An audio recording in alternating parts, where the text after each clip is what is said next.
Yesterday, I asked Alexa, what's the weather supposed to be like tomorrow? Expecting it might rain as I live in Chennai. Alexa replied, don't worry about it. You aren't going anywhere. Although we all wish to think that everything that is happening around us is all just a nightmare and we expect to wake up, but unfortunately isn't so. What makes humans the best example for the phrase survival of the fittest is the ability to bounce back from any situation. We have the ability to change situations from worse to better, better to good, and good to great. For one such action is why we have gathered today. We have three eminent speakers. All three are medical doctors who will share their expert views on post-COVID challenges and care. I'm Lionel Paul David, who on behalf of the Alumni Association of Madras School of Social Work and our Alumni Volunteer Network, F7CH, I'll be your host for today. I'm pleased to introduce the speakers for the day.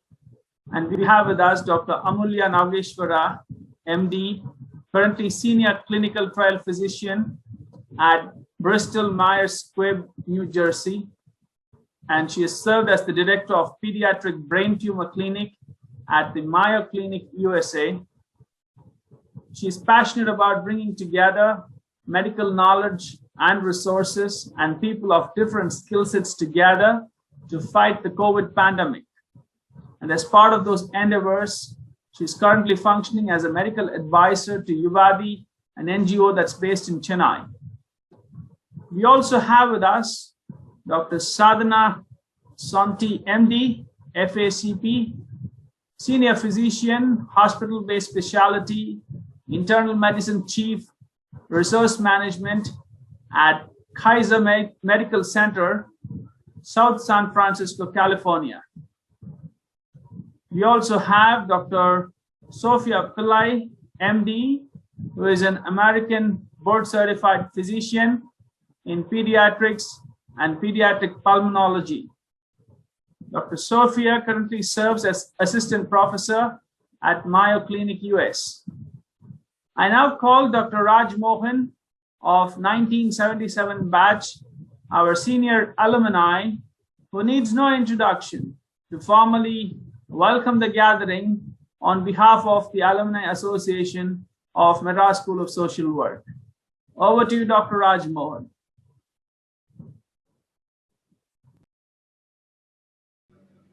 Madras School of Social Work has got a very strong alumni, and we have initiated this process of putting up the COVID response resource team. And to beyond good or expectation, I think most of the students, old students, they have actually volunteered themselves to be part of this whole exercise. And MSSW alumni has actually requested many mental health professionals to help us in this kind of a panic situation, in this moment of truth, what we are undergoing today. I think in this regard, we have three experts, all from USA, Dr. Sadhana Sonti, Dr. Amulya Nageshwara, Dr. Sophia Pillai. Thank you so much for your kind introduction, sir. It's amazing to see that the Social Workers Alumni Association have, risen to the challenge, and it's been an amazing partnership with Yuvati so far. I am honored to be part of this group. Um, my only claim to fame is that I happen to be working in a hospital at the right time. California was badly hit by COVID, and we had an overwhelming caseload. Overwhelming in it's relative. It's We had an overwhelming caseload, relatively for California.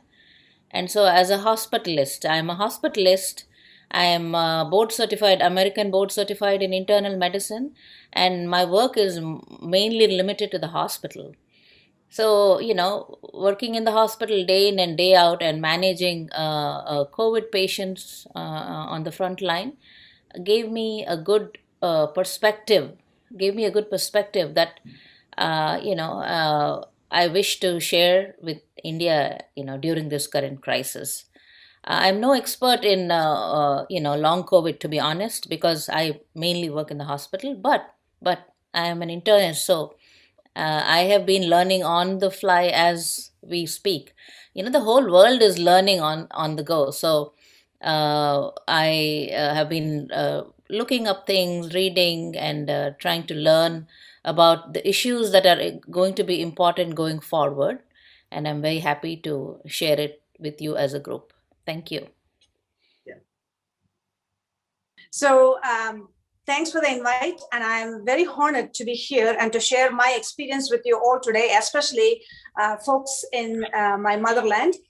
So my clinical expertise comes from, I've been trained in India, in United Kingdom and US. So I have, I have been put through training where I am taught, or, I have the expertise to make use of every single resource available. So if I have to take care of children in US, there is a different set of resources, whereas in India, it's a different set of resources. So I've been kind of molded to make, as I said, to make use of every resource available.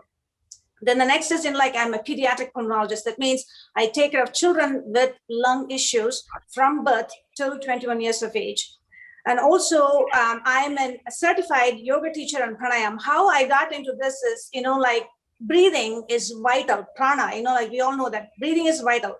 And every time you change your breathing or the pattern changes, that has subtle effects on your whole system. So knowing the medical background and also applying to our ancient treatment system has actually helped me navigate a lot of things, because there are some things which medicine can do, especially acute medicine. But for chronic illness, the lifestyle modifications, yoga and pranayam goes a long way. So I'm trying to incorporate this is the best East and West fusion. I'm trying to incorporate every single resource which is available to the betterment of myself and all my children. I work at Mayo Clinic here, which is one of the largest or the best ranked hospital in the world. We see a lot of children coming from all over the United States and also from the world. And I'm here to share my experience with you. With regards to COVID, children don't have so much of, COVID, but we have a very strong collaboration with adult pulmonologists. And we have regular seminars every week, every few months. As this disease is evolving, we have lots of information coming in to see what works, what has not worked, what needs to be done. And I'm happy to share that with you today. Thank you so much, Dr. Rajmohan, and thank you for this very warm introduction. And I truly won't say this is a pleasure to be here because I wish there was no pandemic and therefore there was no need for this. But I'm definitely honored and privileged. A little bit of my background. So I did my MBBS in Coimbatore. And I lived all my childhood was in Chennai. So I love Chennai, I love Tamil Nadu, I love India. That's my Indian roots. And then I did all my training in pediatrics, oncology, neuro-oncology, everything in the US. And I functioned in different roles over time. And so mainly a pediatric neuro-oncologist or a brain tumor specialist was probably the biggest chunk of what I've done. And I also worked at the Mayo Clinic along with Dr. Pillai. And then right now I've moved on to Bristol Myers Squibb, which is a pharmaceutical industry which is working on immuno-oncology drugs for cancer patients. And I work as the clinical trial physician there now. So not going too much into details of how I may play a role in COVID or not, I think one thing is, if I take a step back, the reason I think I got drawn in and pulled into this is when I look at COVID, it truly is like a post-transplant setting, like someone who's gone through a bone marrow transplant. So the intensity of it, it's just a small virus, but the intensity of it and the number of people who need to come together is so humongous. And the morbidity and the disaster, the ravages it leaves is quite intense. So I think that's kind of where it pitches in, because we've done this as oncologists, especially in the transplant setting, and we function as this hub, kind of bringing all the skill sets together so we can get the best care and a holistic approach. And a little bit in US, I don't know if I don't have that kind of a touch with India to say if that's true, but in US at least, as an oncologist, the partnering with social work is immense. And that's because, they are the resource for us. They also help us with the counseling piece, to be honest. So it's a partnership that we have learned to use for so many years, that this is actually the perfect setting. And that's how the Yuvati contribution came into, because we know the role that psychologists and social workers and doctors and everyone at the grassroots levels play. So that's kind of how this partnership came in and how we started getting involved. So it's truly an honor to be here. So thank you for that. So what we will do is we will, like you suggested, the three of us will take over. I'll kind of moderate the session to bring things together. It will be a little bit of an extensive session because it's quite packed with information. Things we will try to do is this. What we'll try to do is we'll cover as much as we can in a succinct manner so it's clear. There will be a recording. And then we also have a Facebook page in the chat window. I'll drop in the handles in a bit. That's where we house all our resources, our videos on various topics. We keep building on it so people can go and watch that too. And if there's question and answers, please put it in the chat window. What we can't address today, we will address later. And the last thing is maybe about, because we're already, it's 8:53, so for here, so 6:33 there, 23 there, I guess. So basically around, as we get close to the 7 o'clock mark, maybe I'll pause, but if the three of us, very happy to extend it out to 7:30 because I think it's important to discuss as long as participants want to stay back. So that's basically the intro piece of things.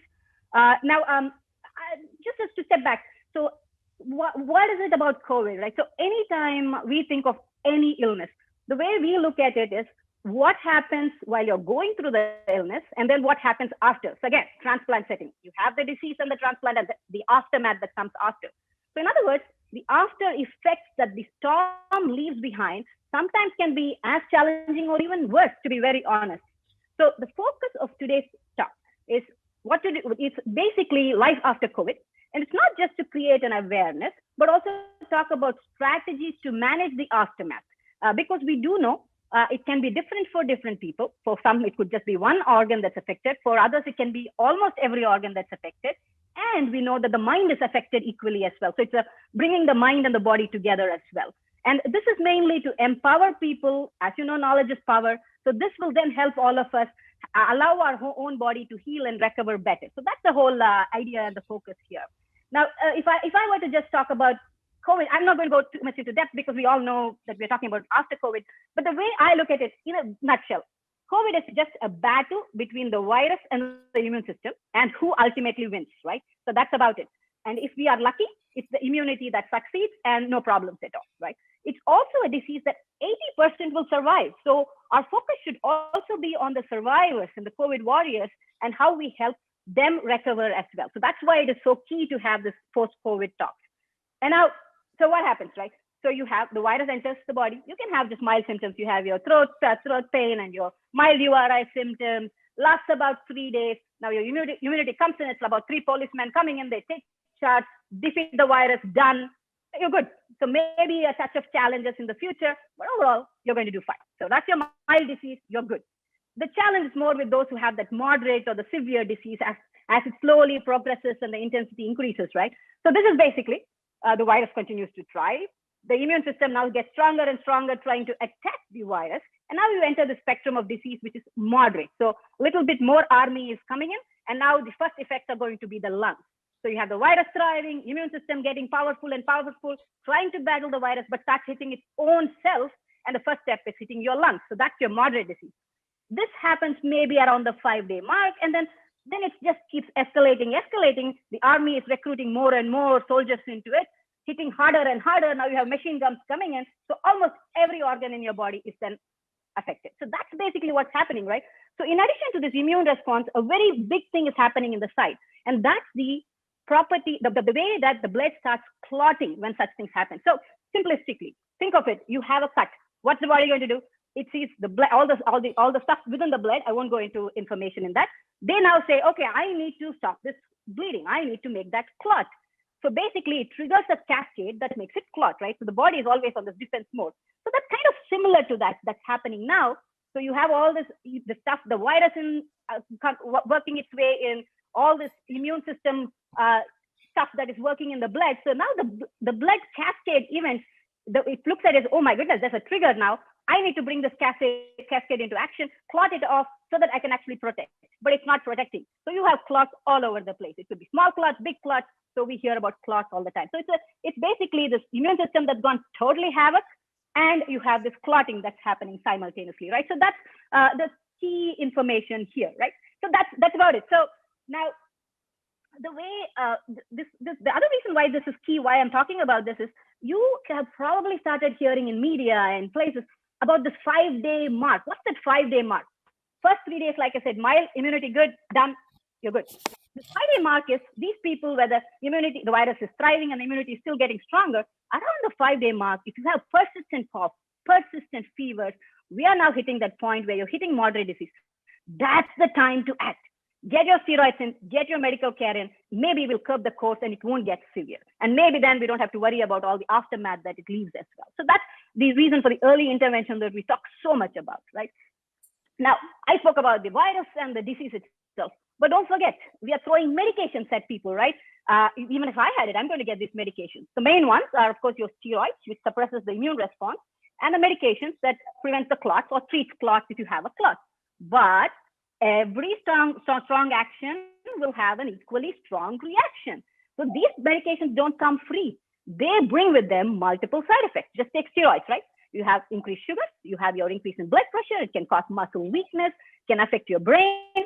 So now we are talking about a haywire immune system, a virus that won't stop, and medications that we've thrown in as well, and risk for other infections coming in as well. So that's basically the bottom line here, right? So in other words, if you are a COVID survivor, you know of a COVID survivor, or you think someone might become, remember, many of them have really put their body through a blender. So that's the real effect here. So we'll focus on our talk in two different ways here. The first topic will be what is it that we need to think about in the immediate period following hospital discharge, and the second piece will be what we refer to as post-COVID, or what happens 4 weeks after you have had COVID symptoms. So that's how we'll break this down. And now let me go into the immediate period following hospital discharge, right? So I'm going to actually, we'll be starting with Dr. Sadhana here. And the key here is, and Dr. Sadhana, we know this all the time, whether you're an internist or a pulmonologist or an oncologist, the risk for rehospitalization of patients who've gone through something critical, like anyone with the high end of the moderate disease or severe illness, is pretty high. And we do know that even in the US, if people don't get back into the hospital or they get discharged too early, there's even a risk for even people losing their life. So we know that, and we focus on that so much, right? So that's one thing. The other thing is I'm at least getting a lot of reports of people who get discharged, they're still very fatigued, and then there's a lot of dizziness, and then they fall and they faint. They may be on blood thinners, then there's the bleeding risk. So there's so many things that's happening. So that's the reason to focus on this immediate post-discharge period, especially for people who've been on the high end of moderate and severe disease. So Dr. Sadhana, turning it to you. So what is your general guidance, right? So just keeping in touch, taking into account the moderate and the severe patients who are getting discharged from, what's your guidance, key things to watch for, key things to follow in a very simple outlook? Sure. Thank you, Amulya, for the question. I really liked your analogy where you said the body has been put through a blender. ஒரு மிக்சியில் போட்ட மாதிரி ஆயிருக்கும். That is the whole idea, or it's like you have, had a bone marrow transplant, or you're recovering from something like, say, a severe illness, maybe tuberculosis or typhoid. Any severe illness, the body needs time to heal, isn't it? So fast forward to COVID, which is highly morbid and, mortal disease.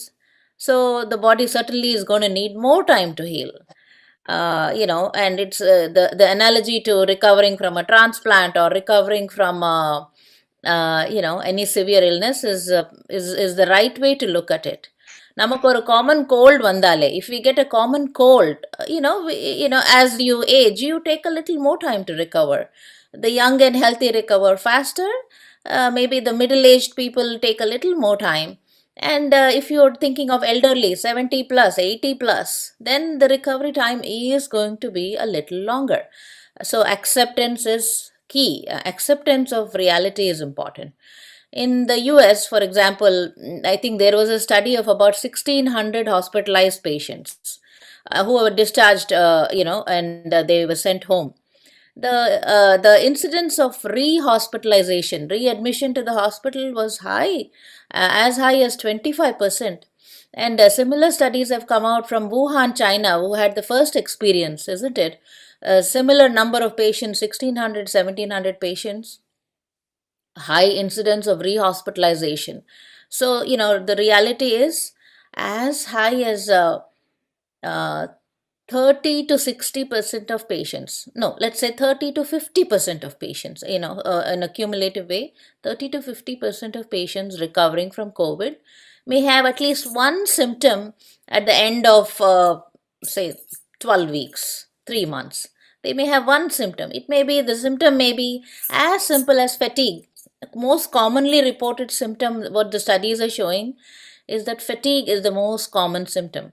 57% of patients are reporting fatigue. So that is the most common symptom, and it's a very non-specific symptom. So, if you just focus on this one symptom that, people may have at the end of 12 weeks. So, to start with, let me explain. 12 weeks is the acute illness, right? From 0 to 12 weeks, acute illness. Then 12 weeks onwards till about 12 weeks that is 3 months. 12 weeks is I'm sorry. So the acute illness is the 1 month, right? 4 weeks. Acute illness is 1 month, 4 weeks. 4 to 12 weeks is the subacute phase. It's the recovery phase. It's the healing phase. And in this 4 to 12 weeks period, please expect that you may have 1 or 2 or 3 symptoms. Non-specific, it may be fatigue, it may be a dry cough, it may be brain fog. ஒரு மாதிரி, I am not as sharp as I was. நம்ம தமிழ்நாட்டில் எல்லாரும் sharp, எல்லாம் கணக்கெல்லாம் நல்லா பண்ணுவீங்க. You do things in a very, you're used to using your brain for everyday things. நீங்கள் கால்குலேட்டர்லாம் யூஸ் பண்ண மாட்டீங்க இல்லையா? So you're used to doing things, and you're used to using your brain. You're used to multitasking. Keep something on the stove and take care of the children, and make sure husband is going to work with, with his tiffin box. So we are all used to multitasking in this current generation. So brain fog. So brain fog, you may not be your usual person, yourself, even at 6 weeks, even at 8 weeks after recovering. After the first 4 weeks, after your acute illness has subsided, 4 to 12 weeks time, you can be fatigued. You'll be tired. I'm not able to do what I was able to do, 2 months ago. You may have brain fog. You may have dry cough. Some people, who've had more moderate disease can have a little chest pain, chest tightness, because the reasoning is you have recovered. If you have had moderate illness, maybe 30% of your lungs were involved, maybe you have ground glass opacities, maybe 40-50% of your lungs were involved, and now you've recovered. By the grace of God, you've recovered. But for you, we all know, for the lungs to really heal, it takes time. It takes 3 months, it can take 6 months.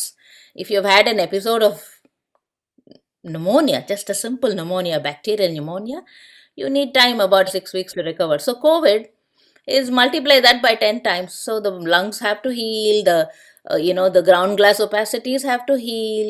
And we all know that if you do a random CT, even in mild disease with no, very normal inflammatory markers, CRP, D-dimer, even in those mild cases, if you do a random CT in mild COVID cases, Adile almost 50% will have a little, 10% of lung involvement or maybe diffuse ground glass opacities.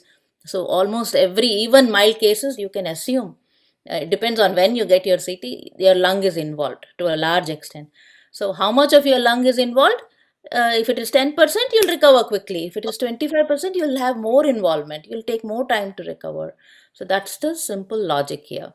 So, to touch on a few other symptoms, as I said, fatigue, dry cough, maybe chest tightness, and brain fog. These are the most common symptoms.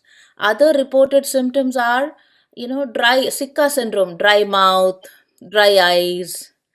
Some people, they may notice after they're released from the hospital, they develop a rash, some non-specific rash, but it can happen. Then GI symptoms, constipation, diarrhea, all these, the body, people who are presented with GI COVID. Let's say you had started off with diarrhea, so your symptom was predominantly in the gastrointestinal symptom. Then even and during the recovery phase, the bowels need to recover. You want to normalize your system. You'll have, either diarrhea or constipation, some abdominal cramping. So all these are the symptoms that can happen, and that's just a normal healing from any severe infectious illness, whether it's viral or bacterial. So it can happen. Okay, what if you've had a neurologic illness? What if you had a more severe COVID in the beginning itself? What if you needed ICU? What if you needed ventilator care? What if you spent 10-15 days in the ICU? By the grace of God, you're out of the ICU. You've come back home, or you're recovering in another venue. Somebody is taking care of you. Then we can expect that post ICU sequelae can be very severe. Up to 6 months they can have symptoms. So, we talked about the acute illness 1 month, 4 to 12 weeks is the subacute phase. And then beyond 12 weeks to any maybe up to a year also, that is the actual long COVID. Beyond 12 weeks to up to a year, people report symptoms. And that is your real long COVID, or a persistent symptomatic phase, or prolonged symptomatic phase. And you can expect that people who have been in the ICU, or who've had moderate to severe illness, more than 50% of the lung was involved, or they had complications in the ICU, they had other infections, or they had, other infections in the ICU, urinary tract infection because they had a catheter, or they aspirated, or they had pneumothorax. Or they had seizures, they had, encephalopathy, they had delirium in the ICU. So those patients, you can expect that the recovery phase is going to be prolonged. So, in that group, in that severely sick group of people, what to look for. That is an exercise in the whole, the art of recovery. It's a challenge. It's a challenge to the caregiver. It's a challenge to the nursing, the care, the whole team that is involved in taking care of such a patient who's recovered from the ICU. So it needs a lot. It needs a multidisciplinary approach. You need you probably need at least a bedside nurse to visit that patient. If you're taking care of such a patient at home, you need a nurse. You need a physical therapist. You need a social worker. They may have issues that they want to share with the social worker. They may not be comfortable sharing with relatives sometimes. It depends. Maybe in India it may be a little different, but still, there's a role for a social worker, there's a role for a physical therapist, there's a role for a bedside nurse, or if not a nurse, anybody who can, be trained as a, who has a little clinical background, who has the willingness to help.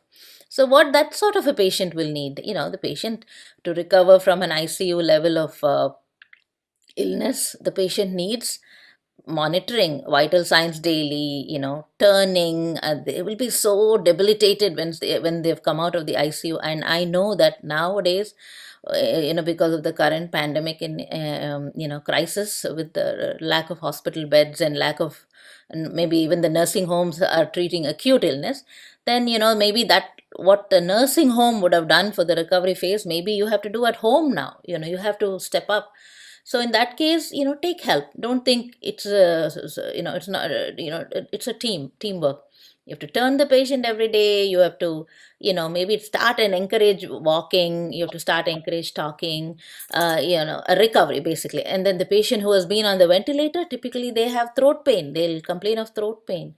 They It's very challenging to those people because they cannot swallow. They would have had all sorts of tubes in their system. So the tubes means a little trauma.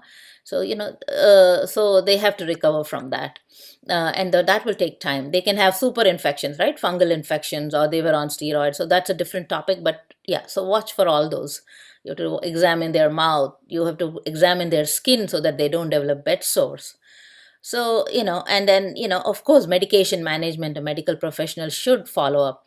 So for the mild to moderate cases who are recovering fairly innocuously at home, typically there should be a follow-up appointment in the first 2 weeks. It can be a telephone appointment, it can be a WhatsApp video call appointment, whatever.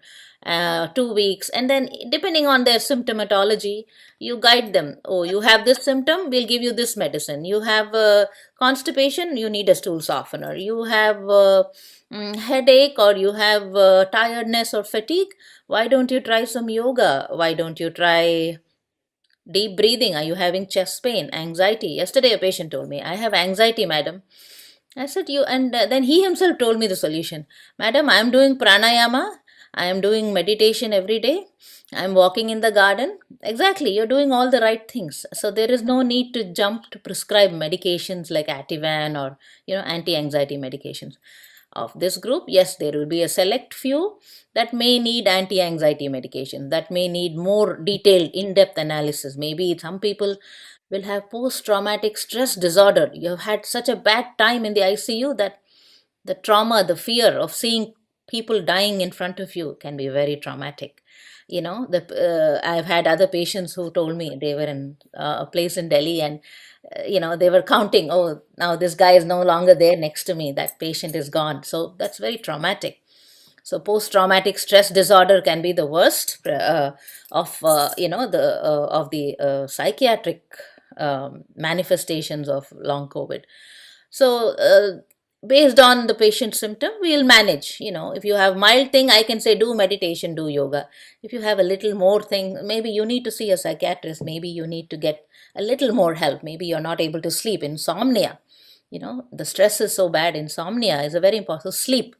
Use a sleep regimen. If you avoid caffeine, focus on positive sleep techniques. Avoid social media. In fact, avoid watching TV if you cannot handle it. You have to know your psyche, you have to know your body.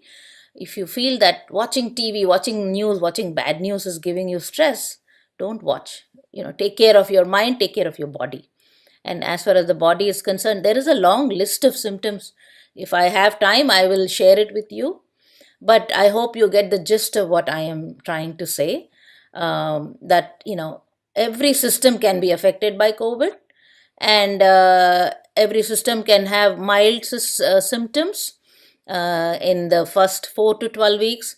And then there are some people who will have persistent symptoms beyond the 12 weeks and as long as 1 year. And there is a WHO case report form that providers can fill. If you're actually directly involved in taking care of COVID patients, you're a general practitioner with a caseload, WHO has provided a case reporting form. The whole world is trying to learn, right? Nobody knows the answers. There's no gold standard set yet. So it's a work in progress. Tomorrow or in a year's time, we'll have much more information. We'll say that patients have developed so many other complications. And the last most important thing that I forgot to touch about is that, multisystem inflammatory syndrome. Minor, we talk about multisystem inflammatory syndrome with respect to children, right? I think it's a little more common there, but now they're finding that even in adults, a very minor population, less than 10%, minor, thankfully it's minor, maybe even less than that, maybe 3 to 5%, whatever. I don't know the exact numbers, I'll be very honest with you, but very minor subsect of adult patients who are recovering from COVID, even 12 days after hospital discharge, or, they're recovering from COVID and suddenly they can develop signs and symptoms of multisystem inflammatory syndrome.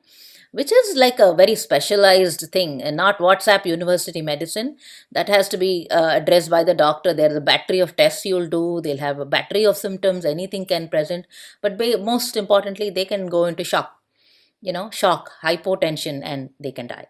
So the key is to be aware of it. If somebody who has recovered from COVID, and suddenly he is just not doing well, then that is not something you ignore. Take him back to the hospital, call the attention of your primary doctor, and they can help save. That awareness can help save a life. And of course, we all know about, clots, right? The clots typically happen during the acute illness, 1 month, yes, but what to remember is there are some people who recover slowly. They would have been walking, they will do the 6 minute walk test, the walking test, 6 minute walk test. They would have done 600 feet in their usual pre-COVID era. Maybe now they're barely doing 100 feet during the 6 minute walk test. And so those people remain at risk for developing clots in the legs. They remain at risk for developing post-recovery bacterial pneumonia, secondary infections. So those are the things to be aware of. So no one patient is the same. Each patient will react differently, and each patient will recover differently. So the key is to be watchful, aware, and not ignore any new symptom, because we're all learning as we go. Thank you, Dr. Sadhana. I know you touched on lots of very important pearls there and very important things.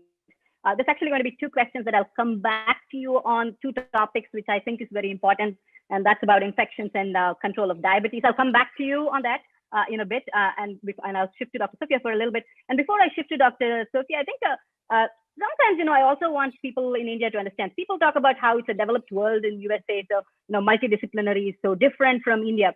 That's for the developed places in USA. Even when I was practicing in Mayo, which is actually a big institution, we took care of patients in small towns, somewhere in some remote place. And that's where, social workers and the physicians, we just got together, got creative to help people. That's the bottom line. So in other words, I always look at it as a positive spin. Yes, we are a developing world. Yes, we are having resource constraints, but we are very smart, very creative. We can work it around and we can do things. So that's one thing. And as Dr. Sadhana said, it's not the same size shoe doesn't fit all. That's very clear. So different people, different strokes and different effects. So that's very clear. And I will shift to Dr. Sophia. And in addition to coming back to Dr. Sadhana on infections and the diabetes piece, I will also touch on clots a little later. But now I think I'll just shift to Dr. Sophia, because there's a few things that, especially now that I'm helping out patients in India, some things that I keep hearing about. And, again, I function more like this hub where I'm trying to link people together rather than, because I'm not a pulmonologist. So I want to voice those things out so I can get Dr. Sophia's thoughts on that, because there may be people in the audience or someone who's gone through that. So the first question, Dr. Sophia, is this. So, everyone now knows what an oxygen concentrator is and what an oxygen cylinder is.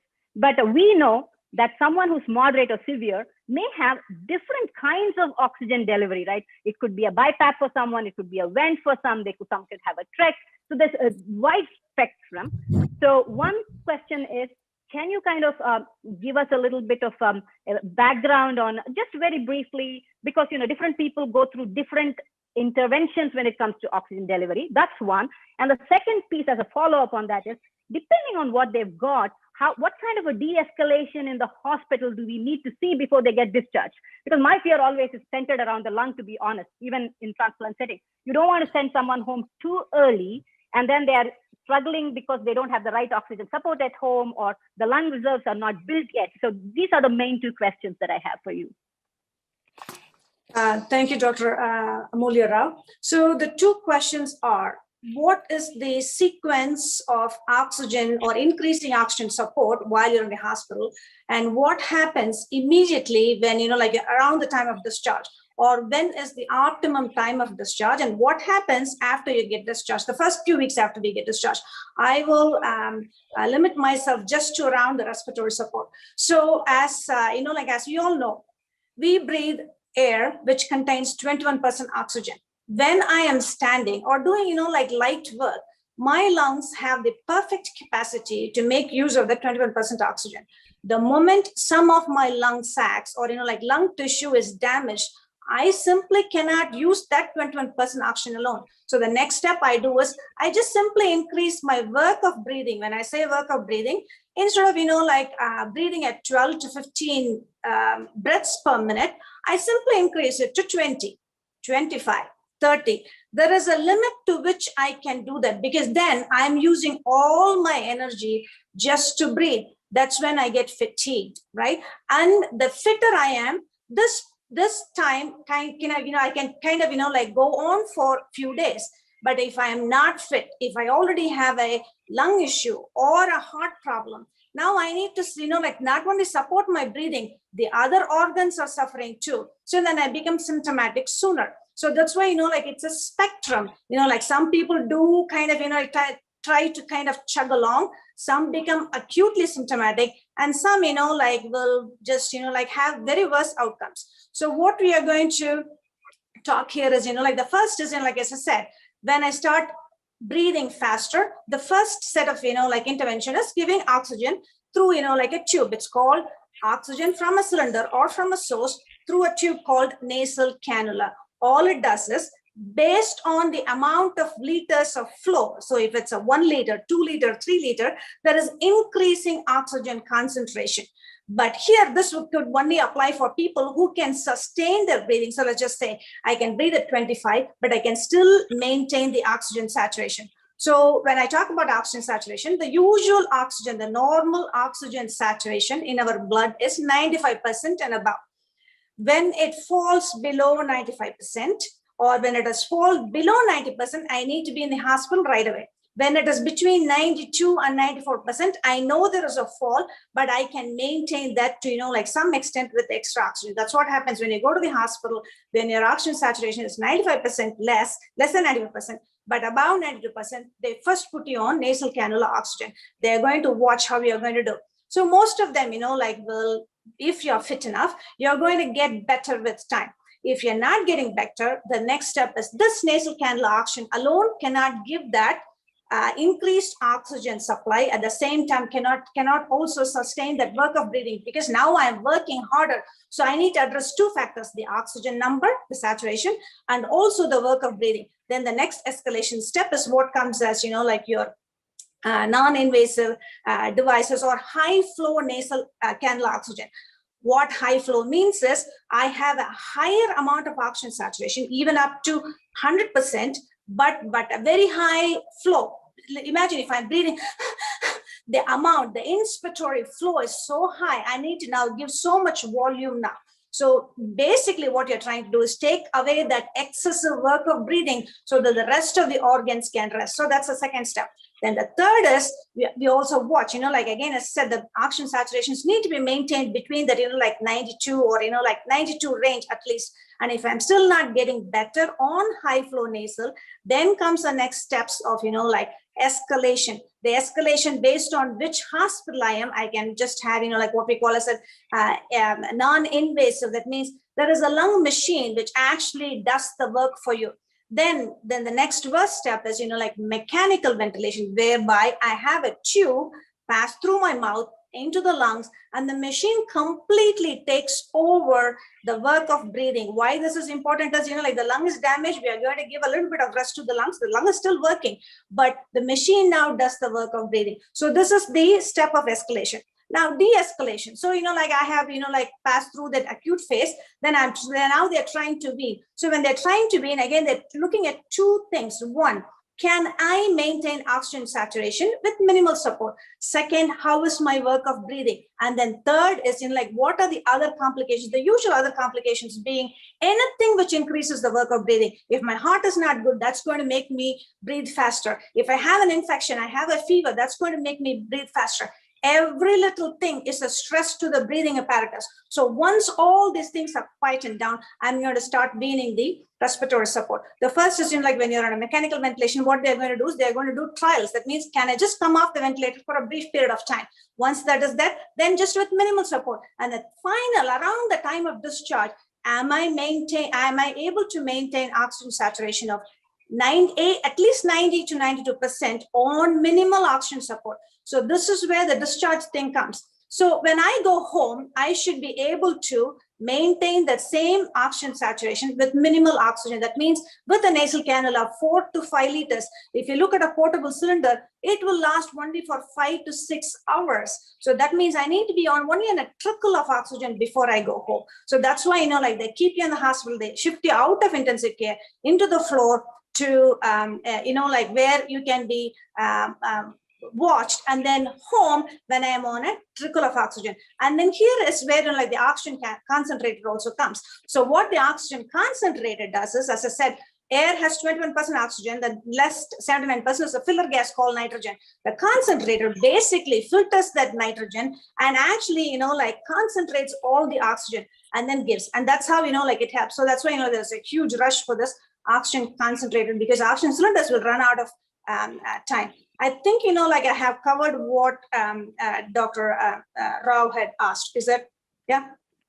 No, that's perfect. And actually, I hope it's helping the audience too. And I'm hoping there's a recording which will help, because some of this is a lot of it's packed with information. And so I'm just hoping that will help. A question to Dr. Rajmohan, actually, is it okay if we continue? Because we can go on for the next half hour, because we do have a lot of information that will be helpful and valuable. Even if it's recorded and people are leaving, we could still continue to talk. I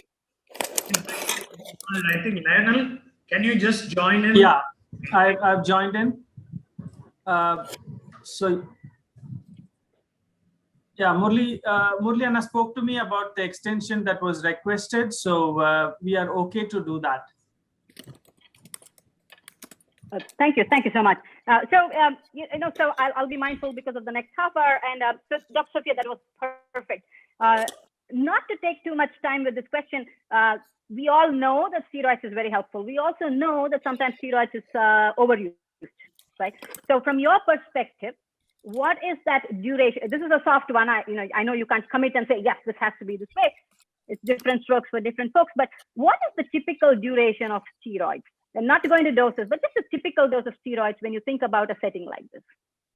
Okay, so as Dr. Rao already mentioned, right, the first phase is where the virus is doing all its work. It's multiplying, doing everything. So the first few days to 10 days, it's the virus, all about the virus, right? After the 7th day, the system thinks, okay, there is something, this is foreign to me. I need to step in. That's when inflammation sets in. So this is why we say not the 5 days when the virus is actively replicating in your system, do not give steroids. You're actually helping the virus to do more of its damaging work. It's very difficult, find out, but the easiest way to know whether my system has inflammation is respiratory symptoms, lung symptoms. I'm feeling out of breath. That means what I'm normally used to do, now I'm feeling, I'm not able to do it. Second is cough. Third is the oxygen saturation goes below 94%. So if you already know your baseline, it was 99 3 days ago. Now it has changed to 94%. Those three are the symptoms which tells me there is now an inflammation has set in. Now we need to address the inflammation. That's when we start steroids. So typically, as I said, 80% of the folks will get better. It's a huge spectrum. We usually tend to give steroids for 10 days to make sure that the inflammation, we are calming down the inflammation. So that's during the acute phase. Then there is also, a place for steroids to be used after the initial infection when you have resolved. So this is 4 weeks after, from the onset of the first onset of symptoms, 4 weeks after what's called as post-COVID. In that initial 1 or 2 weeks after that, when you're recovered, you can still use steroids because your system is actually trying, that inflammation is still ongoing. And if you're still having symptoms, there is a role for steroids again. I would let the physician decide where you need to give this. The second option is, if there is so much of lung symptoms, just lung symptoms, you can also target the lungs by giving a nebulized. That means, you inhale the medicine rather than taking systemically. So there are two time for use of steroid. Now that's very helpful. And I will shift back to Dr. Sadhana here. Again, I always put my cap on as an oncologist only because I've seen transplant settings and high dose chemotherapy settings. And we go through cytokine storm occasionally as well. So Dr. Sadhana, Dr. Sophia very nicely told us about the steroids, the role of steroids. You as a hospitalist, me as an oncologist, one thing we know that when the immune system is turned upside down like it does with COVID, when there's a virus doing its own damage, we do know that, and the person is on steroids, we do know that the risk of infections goes up. So that's one thing we tend to see. So, we are always working on how to judiciously use steroids. So that's one thing we do. And now, the second, so I'll talk about that piece. That's my first question. And so not only do we see the risk of infection go up, we then see whatever is kind of local, whatever is opportunistic for that region. So, whatever is more prevalent in that region, it may still be rare in a perfectly healthy human being, but when the immunity has gone down and these ravages happening, some things start popping their head up.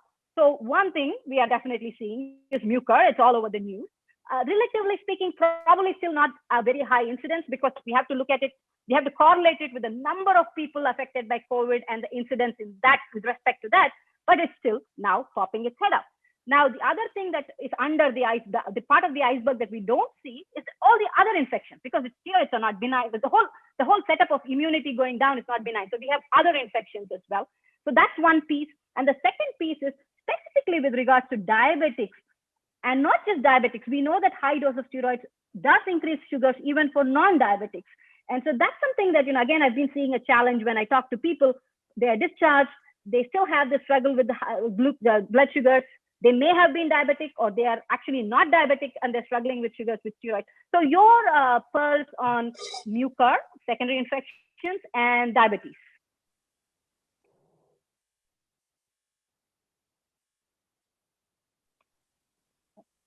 The question about diabetes is very important.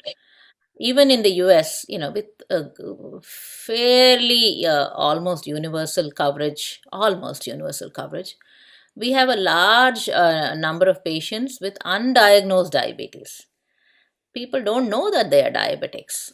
By current guidelines and criteria, if you have a hemoglobin A1C, anything above 5.5, you're a diabetic. If you have one random sugar about 200, you must follow up. You probably are diabetic. So many people don't know. Young people, right? 40s, 35, 40s, who are maybe slightly getting overweight and they're busy with their life, 2 children at home, work stress. They don't know that they are diabetic.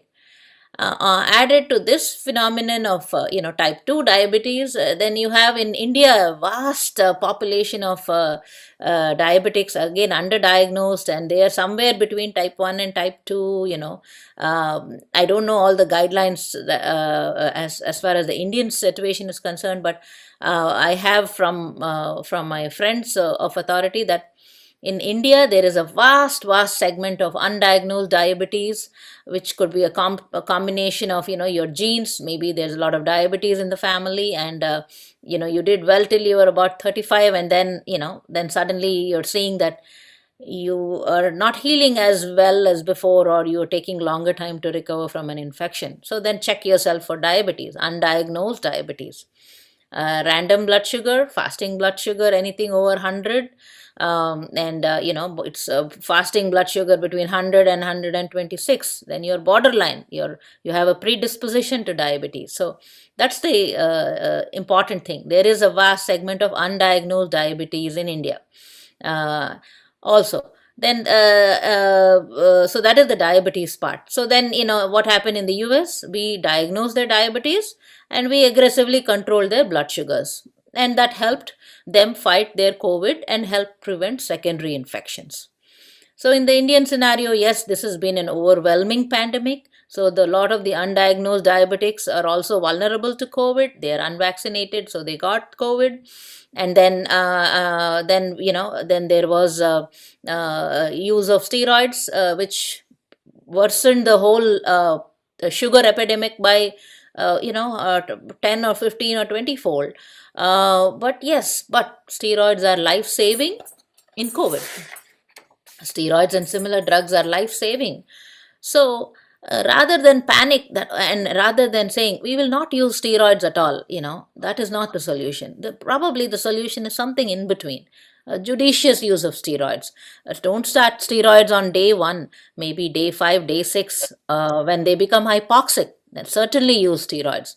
At the same time that steroid is prescribed, prescribe a glucometer. Check your sugars at home. Very important. Learn to check your sugars at home. The patient and the patient's family needs to help the medical professionals now. They need to take charge of their sugars. If you're rich enough to call Ehrlich Lab or any lab to come and check your sugars frequently, okay, do it.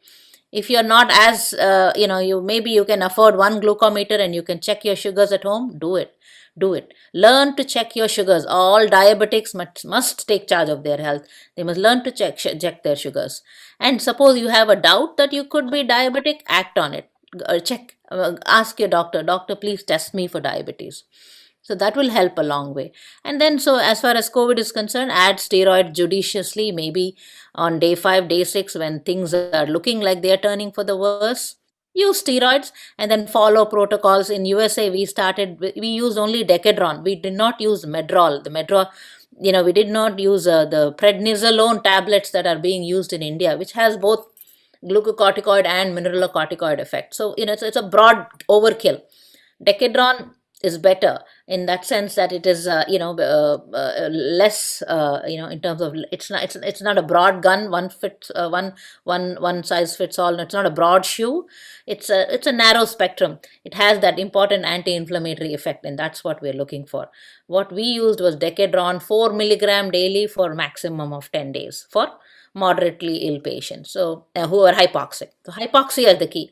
The moment your oxygen saturation has dropped from your normal 96, 97 to less than 95%, 94, 95, and you have not been given an antiviral drug, that's also important, then there is certainly a role for steroids, and there's certainly a role for both, maybe antiviral and steroids. So that's the approach to the use of steroids.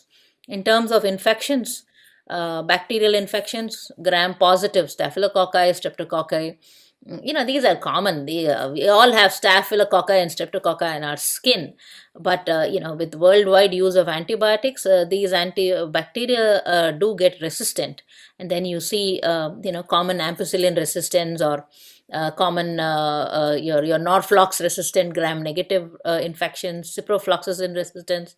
So gram-positive infections, gram-negative infections, fungal infections. These are the super infections that we are worried about. And, fungal infections obviously have made the headlines now.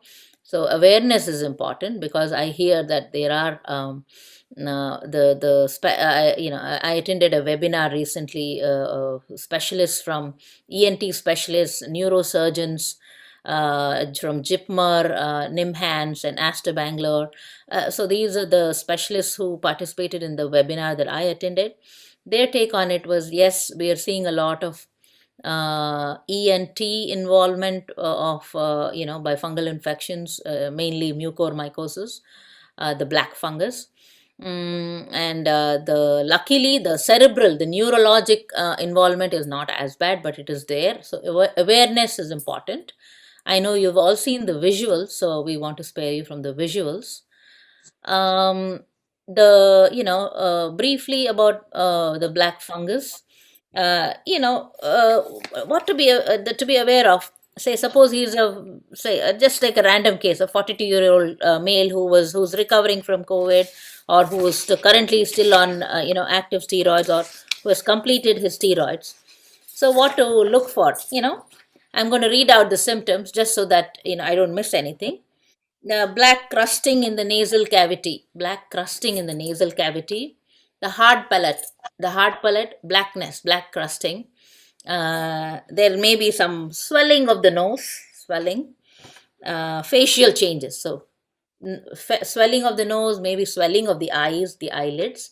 So the swelling is important. That is a clue to something inner, right? Or sometimes even small ulcers of the skin of the nose or skin around the eyes, forehead, anywhere.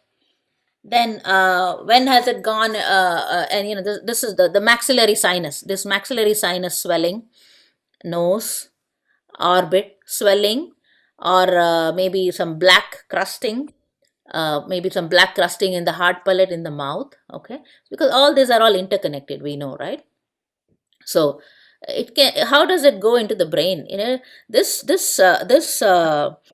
black fungus mucormycosis has a predilection to invade blood vessels. So there are blood vessels. The nose is very vascular, so there are a lot of blood vessels. So once it goes directly into the blood vessels, it can go anywhere. It can go anywhere into the body. So that that's one of the ways it goes into the brain or into the orbit. From the nose, it can go into the orbit. From the sinus itself, it can invade the bone, right? It can invade the bone and go directly into the orbit, because the sinus and the orbit are just divided by the bone, and once it invades the bone, it can go. So we see that direct invasion or invasion through the blood vessels. And then there's also maxillary nerve, and so so maybe it can even go up through the nerve, who knows. But these are the two commonly established way that it spreads. And it is destructive. It can destroy the bone. It can cause the blood vessels to bleed out. So bleeding happens, and so it's very morbid. And you've seen the visuals. The patients do suffer, and so the early the key things that the neurosurgeons and the ENT doctors want, the who spoke on the webinar. They're eminent people, from JIPMER and from NIMHANS. So a lot of experience and a lot of hands-on, clinical work being done by them. They are doing 20-hour surgeries to save patients. So, it came from a place of practice and experience too. So what they wanted all of us to know was that early awareness, spot it early and get attention, get medical attention early when you see this. That's the one key point. Early detection is important.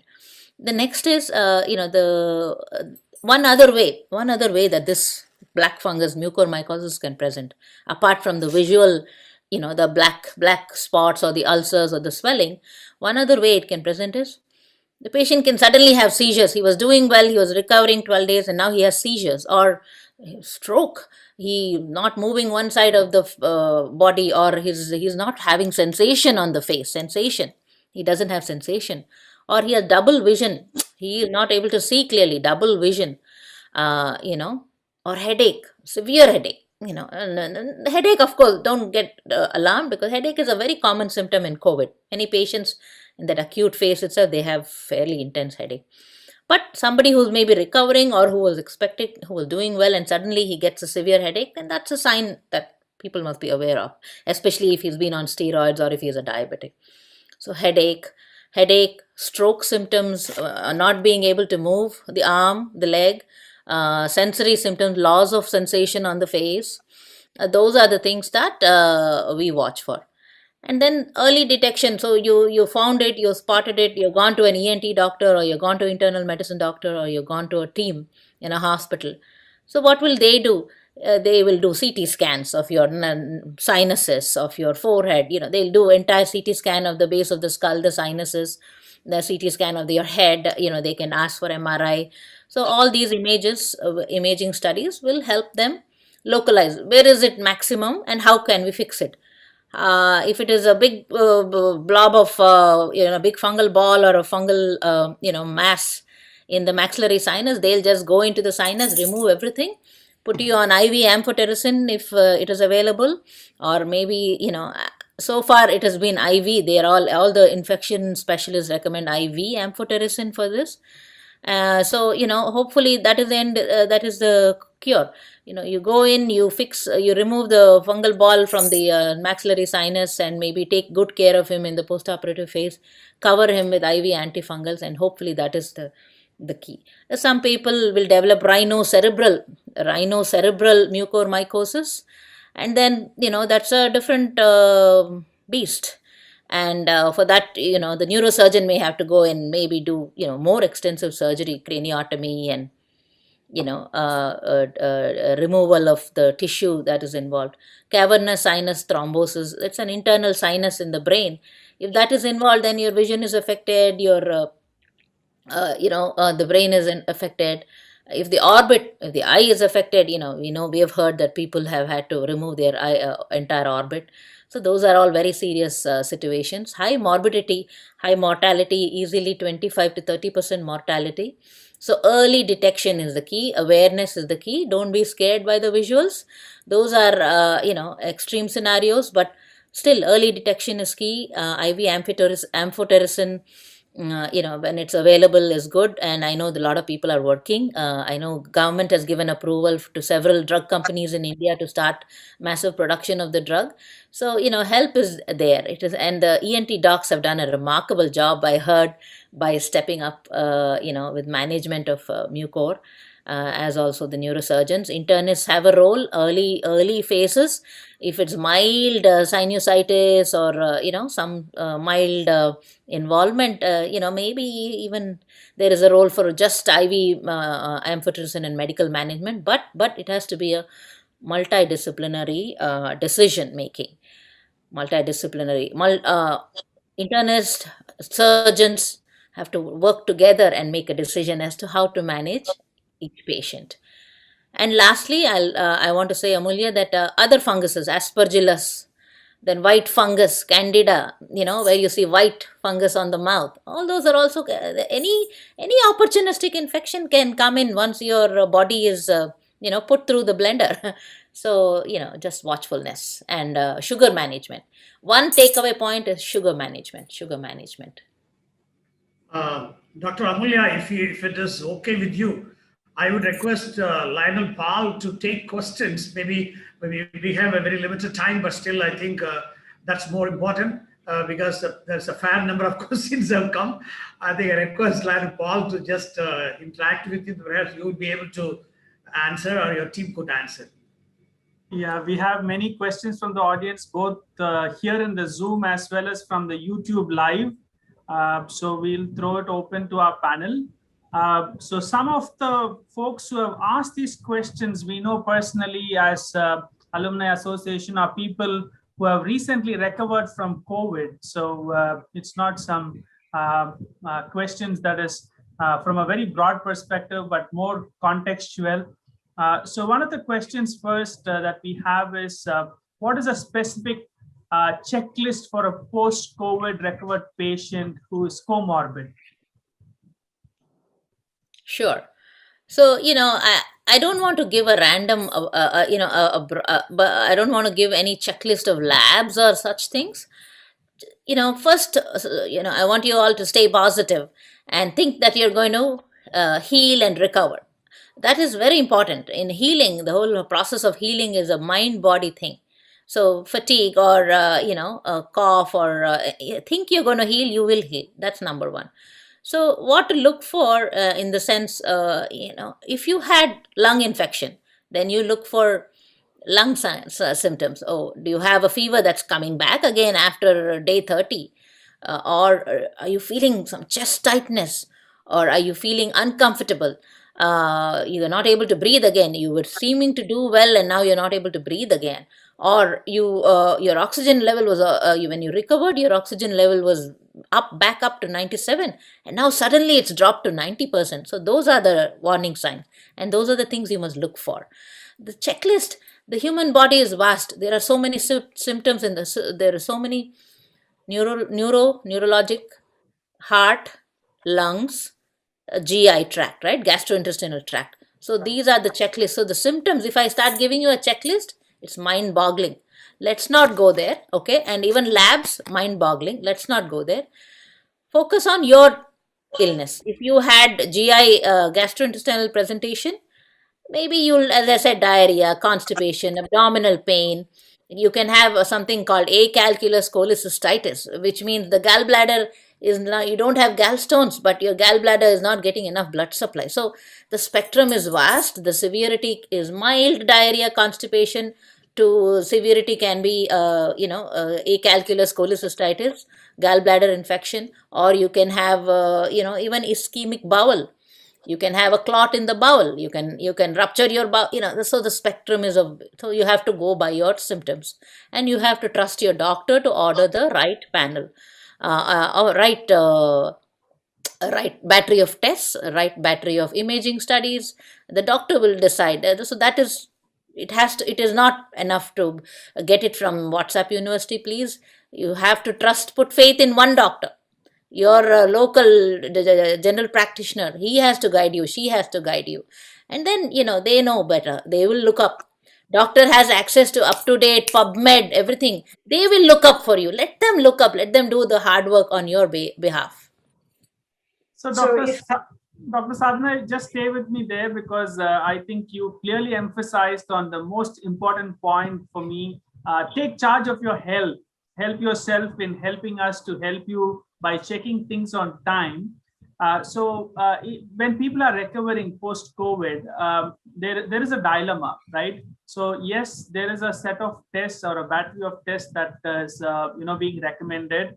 But at the same time, there is also a little bit of panic, like, is it safe for me to go out and get, my health tested? So what do you suggest, like, especially amidst wave 2, how do we, ask people to kind of take care of themselves, especially in terms of these tests that you have asked them to kind of periodically check on? Yes, in terms of testing, I would endorse a complete blood count, a basic complete blood count, a basic sodium, potassium, your blood urea, nitrogen, creatinine, because we have seen there are kidney problems. Some people have kidney problems in the post-COVID phase. So yeah, you can do a basic complete blood count, chemistry. Those are the simplest tests. You can also ask for liver tests if you've had, predominantly GI liver tests. So these are the basic stuff. That is enough. And yes, it is important you get care, follow-up care. It is important you get follow-up care, especially if you are still symptomatic. In some terms, you have not recovered well. It's very important. Life and other medical illnesses do go on. It is not that it's only COVID, right? People are dying from heart attacks. People are dying from stroke. So other things do happen. Cancer is there, right, in the background. So we don't want to miss all those. And that is what happened in USA, in fact. With the first year, so much of effort on COVID that the real care, the elderly person who has a lot of medical problems to begin with, his surgery was postponed, or his screening test was postponed, his colonoscopy was postponed. So, life is still there, and there are other diseases other than COVID. So please try and keep, as you said, take charge of your health, do whatever it is required. Wear a double mask, go to the lab. Wear a double mask or triple mask, go to the lab. Get your vaccinations, very important, right? Most important, most important. After you've recovered from COVID, within that 3-month window period, do get vaccinated. Okay. So because you mentioned vaccination, before I go to the rest of the panel, I'll ask you this question. So taking vaccination shot after COVID, so somebody who's recovered from COVID, so when do you prescribe that they should do it? The current guidelines are 3 months in India.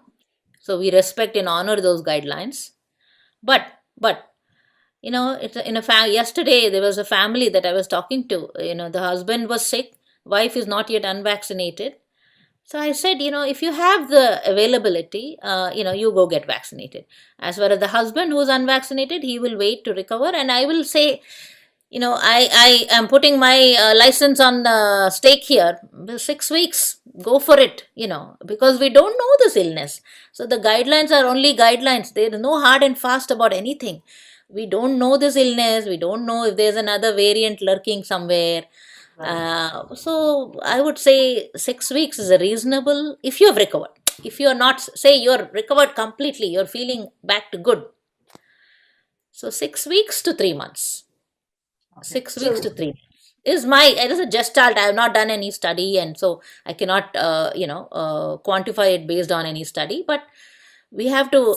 Medicine needs to evolve sometimes. In the current situation, I think to a certain extent it could be justified. I think Dr. Sophia wanted to add something there. Yes. So that's like a perfect explanation for the vaccine. So the 90 days. Why? So the question is why we have to have the 3-month cutoff. right? So when I have an acute process going on, a blender, we have been put through a blender, my system is trying to fight. On top of that, we are going to get medicines called as steroids, like remdesivir, toxi, which absolutely. all suppress the immune system, right? My immune system is suppressed. Then what happens when I give a vaccine? What I'm trying to do by giving a vaccine is boost the immune system, right? Trying to boost the immune system. So the next time I get an infection, I am full-fledged on to fight. But when my system is suppressed because of an acute illness or because of medications, when I give a vaccine, it will not do what is meant to do. That means I will not have a good response to the vaccine. That's why we say delay it to 3 months. Hopefully by then, and as Dr. Sadhana was mentioning, we have to take, none of us know about this disease fully. We are all, learning on the go. So if you're completely recovered, you're back to baseline. When I say baseline, what I mean is, what was I doing pre-COVID? Am I back to it in 100% sense? My blood sugars, the first thing is the blood sugars, my activity, my chest, my lungs, are they all good? Then early vaccination. If you're in doubt, if you're on medications, if you're not sure, the first thing to do is mask up. Corona is not going to come to you. I'm going to tell this over and over and over again. Corona will not come to you. You go and seek it out. So that means mask. Mask is very important. If you cannot tolerate a mask, sit at home. For your own health and for the health of others, sit at home. And then if you can't take it, if you're worried, speak to people. Again, speak to one physician, because we all have a tendency to speak to multiple people. If I see a patient, I see them every day, I know what is changing, right? Then it becomes easy for me to say, hey, this is changing, let's wait. If you're asking multiple people, they're going to tell from their experience, not from your perspective. So please follow up with one person and then listen to them. You brought the point on recovery. So I'm going to ask you a question, Dr. Sophia, on recovery. Recently, there was a viral post in India of a HR professional who asked for her laptop so that she can release the payroll of her employees, and it became viral.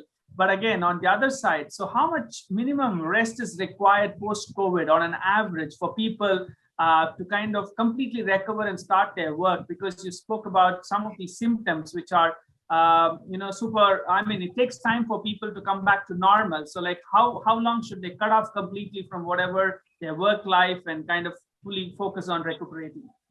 Sure. So to answer this question, we all need to understand the impact. I know, US, because I have the statistics with me, 29 million people were infected with COVID. 10 to 15% of them will go on to develop what is called as post-COVID or long-haul COVID. That means 2.9 million people. And within that, 10% will have persistent COVID. That means they are going to be symptomatic for a very long period of time. When I say very long period, more than 6 months, more than 3 months, 6 months, we don't have the 1 year data for. There is, a big data which is coming from Wuhan, China. What they found was at 6 months, 76% of people who were infected with COVID were still symptomatic. When I say symptom, either it is one symptom or multiple symptoms. We need to understand COVID is a multi-organ, inflammation or damage. So you're going to have multiple symptoms, but few of the symptoms are going to be more pronounced. So let's just begin with the first week after I get discharged, right? 4 weeks from the onset of symptoms up to 3 months is what we call a subacute. That means I'm going to have my heart and lungs, which are the two most important organs which are going to manifest. Shortness of breath, cough. When I say shortness of breath, what was I able to do before COVID? Can I climb a flight of stairs without difficulty, right? Or can I walk level surface without difficulty? That was my pre-COVID baseline. Now, after COVID, it's a new lease of life. So we had to be very grateful that we are alive today and we are talking. So that is my new baseline now. So now I have to start working towards my pre-baseline. That means if I cannot walk level surface, I'm just going to say, can I walk a minute? Or even if I cannot walk, can I sit up in bed? So that's my new baseline. So from then on, I'm going to work my way to pre-COVID. It's going to take a longer period of time, dependent on how severe was my first infection. Was I in the ICU needing a breathing machine? Do I have comorbid conditions? The two comorbid conditions which comes over and over and over is diabetes and heart health. And like being obese, sedentary. So these three things will play a major role in how soon and how well I recover. So just bottom line, after COVID, what is my baseline? Take a little notebook, write it down every week. So if I can walk 10 minutes this week, next week, I'm going to walk 11 or 12 minutes, nothing more. So it's not like, okay, no pain, no gain. I'm going to go to the gym today. No, it does not work with COVID. It does not work with any major illness for that. It will backfire. And especially we have fatigue and muscle pain. So graded exercise slowly. As I said, first sit up. And if you can sit up, raise your hands because this increases your lung power. Go like this, like we do this, right? So this is all for, this is all part of pranayama. So, like go this, like you increase your lung capacity, the muscles become stronger. And then graded exercise, just stand for a few minutes with support, then walk. So it's like graded. Does that help? Yeah, and one question specific on lungs. It's a follow-up question to what you just started. How long does it take for somebody who's recovered from COVID to have their lungs come to that normal efficiency after the recovery period? Okay, so when you say efficiency, there are two parts to it. One is functional efficiency. Second is structural efficiency, right? Function is, like, what can I do now? That's functional efficiency. If I was able to walk level surface for 5 minutes, 10 minutes, that is functional efficiency. Structural efficiency is what did my lungs look like pre-COVID when I took an X-ray or a CT chest for something? How was it, right? So there are two different things. So what we say is like the function recovers much, much, much sooner than your structural efficiency. That means if I'm, like I'm COVID now, after 4 weeks, now I'm home, I'm able to walk, I'm breathless, but I'm able to walk. So it is a big difference. So that is the functional part. But when I do a chest X-ray then or CT chest then, it would not have a big difference, right? So the structure takes longer time to show up. So that's why we said no need to go and do chest X-ray or CT week after week after week. This is what you need to follow. This is my baseline after hospital. First 2 weeks, I'm doing this. Third week, I'm doing this. Fourth week, I'm doing this. When the functional efficiency improves, the structure also will definitely improve unless there is something else changing it. So post-COVID, the possibility of somebody getting infected again. So do they have enough antibodies to protect them, or is there a possibility that they can get infected again? So, okay, I think, like I have some information and I'm sure, like Dr. Sadhana Sunti also will have a lot of information. So we have to understand that, like there are different level of antibody response within a group of people. So if I take 10 people, not all 10 will mount a similar response. That means some will have a very robust response, which can be measured by lab. Some will not have a response at all, and some will fall in between. So the one who have a robust response, again, we have to see how long that response lasts. So if it lasts for 3 months, does it last for 6 months? Does it last for a year? We don't have enough information to say that for sure. That's why they say, oh, I had COVID. Now I have a COVID infection again. That's just because my immune response at this point of time is not as robust. Probably I mounted one very good last time, but it is not long lasting. So that's why, like even with vaccination, right? The hope is, like we are going to have a good response. I can still get reinfected. But the good thing with vaccination is vaccination gives you a mortality benefit. That means the system has already seen, hey, I've seen you. So I'm just going to like pump a lot of immune response. So I'm not going to go down the severe pathway. I will have symptoms, but not too symptomatic or no deadly symptoms. So vaccination is very important. And then that's again, like I'm going to come back to the mask thing, mask up. Like I probably had an infection, doesn't mean my mask can come off because I don't know what my immune system, how my immune system is going to respond to the next virus. The second is mutation is occurring. That means, like the virus is an extremely clever virus. That means it keeps changing its color. So it's trying to evade our immune system. So unless 70% of the population is protected by natural infection or by vaccine, the virus will find its way into my system and then do all its, like whatever it needs to do. So everybody should be, like if there's an opportunity to get the vaccine, see whether you can get the vaccine. Okay, this is the last question to the panel because we are running out of time, and so we are cognizant that we need to close as well. So this is a repeat question. So any diet prescription for post-COVID patients that you recommend? Food to avoid or food to take? I will take the question last. I will talk from, like our ancient ways, and I will let Dr. Sadhana to go first. I think from a healing perspective, I would say don't overeat. Keep your tummy light because you're still recovering. And for the lungs to heal, I think you want to keep the blood supply going to the lungs. So if you overeat, the blood supply is sort of diverted to your tummy for those 2-3 hours until you digest the food. So if you keep your tummy light as you're in the recovery phase, that helps. Avoid salty foods, heavily salty foods, or highly concentrated sweets. We all have that sweet tooth, the Indians. So avoid concentrated sweets, which will automatically keep your sugar levels under control, which helps with healing and which helps with avoiding secondary bacterial or fungal infections. Avoid heavy oily food because sometimes acid reflux, right? If you eat a heavy oily, salty or a sweet food and you're recovering from a major illness, most of patients will have acid reflux. We are putting them on aspirin or blood thinners, whatever. So acid reflux is a very key component that happens, very common symptom.